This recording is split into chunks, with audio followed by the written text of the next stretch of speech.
kelamaan. Sebenarnya begini Bu Ariana, boleh nggak di-share slide-nya lagi tadi, yang bagian tadi Bu, yang apa Pak? Teknologi pengolahan tadi ada retort, ada vacuum, itu coba saya pengen lihat. Ini menarik, bagi saya aja menarik banget ini. Karena yang ini? Bukan, yang ada ini. Ini dia. Nah, ya. Bu Ariana, kita sering dengar katanya kalau makanan supaya awet itu pertama di vakum, banyak beredar mesin vakum juga ya. Nah, saya nggak tahu Bu Ariana bisa ngasih rekomendasi nggak kalau memilih mesin vakum tuh parameter apa sih pertama yang perlu diperhatikan, karena harga variannya juga sangat berbeda-beda ya. Kedua, betul. Bayangan saya tadinya vakum itu pasti frozen food. Bayangan saya, karena setelah di vakum masuk ke frozen, apa masuk ke chiller nih nggak ngerti nih peraturan-aturannya gimana. Ketiga, tadi masalah bagus juga ternyata ada juga retort packaging. Ini kan bisa disimpan di chiller maupun di suhu ruang malah kebanyakan ya. Oh, nggak usah di chiller Pak. Saya lihat di suhu. Itu suhu ruang aja. Nah, lalu kemudian ada aseptic packaging. Ini seperti apa? Ya, mungkin bisa di-share sedikit Bu, mulai dari vakum tadi, frozen bedanya apa? Silakan Bu Arya. Aseptic itu untuk barang-barang yang sensitif ya, kayak kita bikin yogurt, susu, makanan bayi, itu memang prosesnya harus aseptik dan cara itunya juga aseptik ya. Contohnya kalau aseptic packaging ini izinnya dari Badan POM nggak bisa PIRT, itu harus MD. Karena MD itu jadi walaupun dia kecil, skala kecil itu harus MD izinnya. Jadi contohnya yogurt tadi Bu ya, yogurt tadi tetap mesti MD ya, walaupun kita bikin yogurt, makanan bayi, terus olahan daging basah, ikan basah juga. Jadi umpamanya kayak rendang basah itu harus MD juga ya. Jadi contohnya susu, ini makanya ini saya tampilkan susu ya, yogurt, susu itu aseptik. Nah ini aseptik ini kan dari kalau orang bilang wah itu Tetra Pak itu nama brand ya, brand daripada ini. Jadi ini pabriknya nggak ada di Indonesia yang bikin, dia memberikan mesin ya, ada mesin khusus untuk pemrosesan itu, dan bahannya namanya itu seperti kertas biasa ya, tapi itu 6 layer. Jadi ada paper, ada alu, ada plastiknya, ada 6 lapisan. Kalau dibuka kan tebal sekali kalau kita beli susu. Nah itu, Nah, itu mahal prosesnya. Nah itu yang industri menengah aja banyak yang masih maklon. Tapi saya amatin kayak Cimory gitu ya. Cimory itu melentingnya cukup tahap-tahapannya sangat pesat itu. Dulu Cimory dia bikin minuman yogurt itu dari plastik yang beli biasa free item itu, kemudian di stiker ya, dikasih sering, bukan stiker, sering label. Karena itu ekonomis. Kemudian dia ganti lagi kemasannya, dia emboss gitu ya. Jadi dia udah bikin botolnya memang botol dari Cimory. Sekarang dia pakai aseptik ini, aseptik. Itu juga botol itu prosesnya harus aseptik semuanya. Jadi kedap. Jadi kayak yogurt itu juga sama.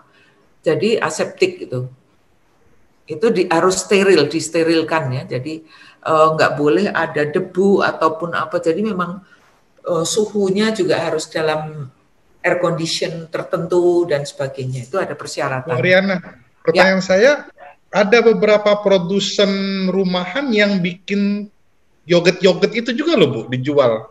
Nah itu saya nggak jamin itu aseptiknya. Itu bisa, itu kadang-kadang saya lihat daya tahannya nggak. Kalau langsung dikonsumsi kayak susu ya, zaman dulu kan saya pesan tuh waktu saya masih kecil ya, saya selalu dipesankan oleh ibu itu susu, walaupun saya nggak begitu suka susu, baru saya campur ke itu ya, susu segar, biasanya dianterin gitu ya, itu dalam satu plastik tiap hari. Nah itu cepat dikonsumsi, dipanaskan dulu ya, itu nggak apa-apa.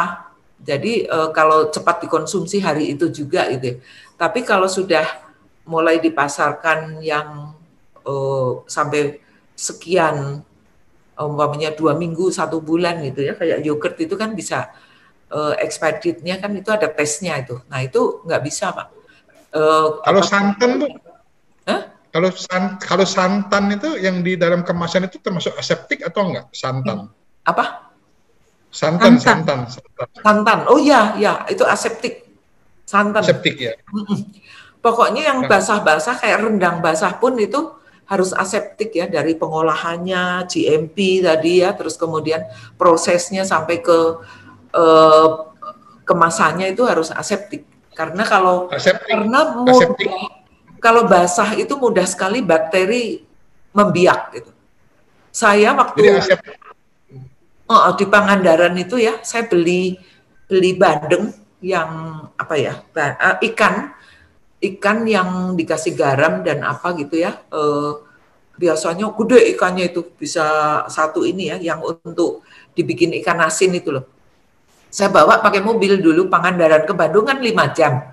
Bandung Jakarta 2 jam dulu, sekarang nggak mungkin ya. Jadi 7 jam. Itu langsung keluar belatungnya sampai Jakarta itu. Karena panas tadi. Jadi itu harus perlu proses tertentu gitu ya. Jadi nggak bisa panas. Jadi cepatlah kalau yang bagian basah-basah itu cepat sekali bakteri membiak gitu ya. Belatung-belatungnya keluar itu. Bu Ariana, kemudian kalau beda vakum sama frozen food itu, apakah barang frozen itu harus divakum atau vakum pack itu tidak perlu semuanya masuk ke dalam kategori frozen food? Vakum enggak, beda ininya. Jadi maunya bakso ya, kasih contoh sederhana. Bikin bakso kan, bikin gitu ya. Kemudian supaya rada kan bakso enggak langsung dikonsumsi hari itu juga umumnya. Dia bikin satu plastik itu kan berapa ya? Itu ada tesnya ya biasanya kalau pakai itu sampai 3 bulan lah ya.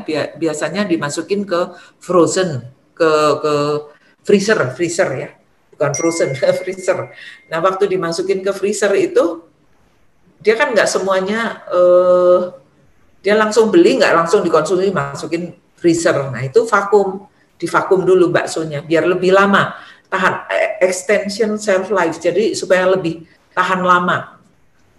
Nah, biasanya kan saya lihat, kalau PP aja, kalau vakum pakai plastik nilon, itu waktu divakum itu benar-benar nggak ada ininya sama sekali. Jadi makanya baksonya udaranya hilang sama sekali. Nah itu lebih awet biasanya, ya pakai plastik nilon tadi. Kalau frozen itu ada teknologi sendiri karena frozen itu harus punya chiller, ya. Jadi umpamanya kayak warung abnormal itu kan punya dia tuh warung abnormal itu dia jualan nasi goreng, nasi apa ya, dia pakai chiller itu. Jadi itu udah dibikin, jadi nanti si warungnya itu karena dia franchise ya, dia tinggal bikin itunya, dia ambil sebenarnya terus langsung diangetin dari frozen itu, langsung diaduk sama bumbunya jadi. Itu frozen. Terus umpamanya yang udah jadi itu nugget juga bisa ya. Terus itu biasanya plastiknya berbeda Pak, bukan nilon, itu bisa nilon dan LDPE. Ada dua lapisan. Terus kalau lebih lama lagi di vakum boleh, itu bisa lebih lama. Kalau nggak usah di vakum juga nggak apa-apa. Oke, nangkep. Terima kasih Bu, terima kasih. Yuk. Silakan Bu Ariana, boleh di stop sharing mungkin ya. Bisa lihat lagi. Jadi kebayang kalau kita beli nugget itu kan dia nggak di vakum ya, tapi dalam posisi dia di frozen ya. Frozen, ya. Nggak mesti, dan tidak semua produk yang di vakum harus di frozen. Bisa saja dia hanya masuk ke lemari pendingin, chiller aja dalam suhu lemari es, tapi bukan suhu ya. Dan masing-masing memiliki karakteristik tersendiri untuk bahan-bahan tersendiri. Gimana Bu Sarah?